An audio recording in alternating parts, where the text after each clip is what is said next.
بسم اللہ الرحمن الرحیم۔ ہماری زندگیوں میں شکست، ناکامیوں اور مشکلات کی ایک بہت اہم وجہ والدین کی نسبت کوتاہی کرنا ہے۔ یہ کوتاہی مختلف طریقوں سے ہو سکتی ہے۔ والدین پر ہاتھ اٹھانا، ان کی طرف غصے سے دیکھنا، ان کا احترام نہ کرنا، ان کو وقت نہ دینا وغیرہ۔ جبکہ روایات میں والدین کے احترام پر بہت زیادہ تاکید کی گئی ہے۔ ان روایات میں سے بعض یہ ہیں۔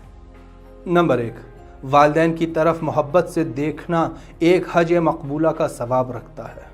نمبر 2، والدین کے ساتھ نیکی کرنا اہم واجبات میں سے ہے۔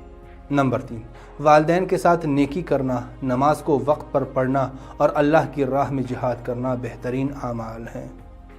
نمبر 4، جو اللہ کی بندگی کرے اور والدین کا مطیع ہو وہ آخرت میں بہترین مقام پر ہوگا۔ نمبر 5، جو اپنے والدین کو خوش کرے اس نے اللہ کو خوش کیا ہے۔ نمبر 6، والدین کی جانب محبت سے دیکھنا عبادت ہے۔ نمبر 7، اپنی آواز کو اپنے والدین کی آواز سے بلند نہ کرو۔ نمبر 8، جو غصے سے اپنے والدین کی طرف دیکھے اللہ اس کی نماز قبول نہیں فرماتا۔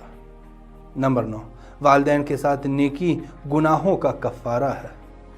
اور نمبر 10، والدین کو تکلیف دینے والا دنیا اور آخرت میں خوار ہوگا۔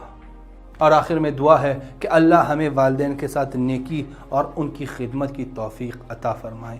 اگلے ویڈیو تک اللہ حافظ۔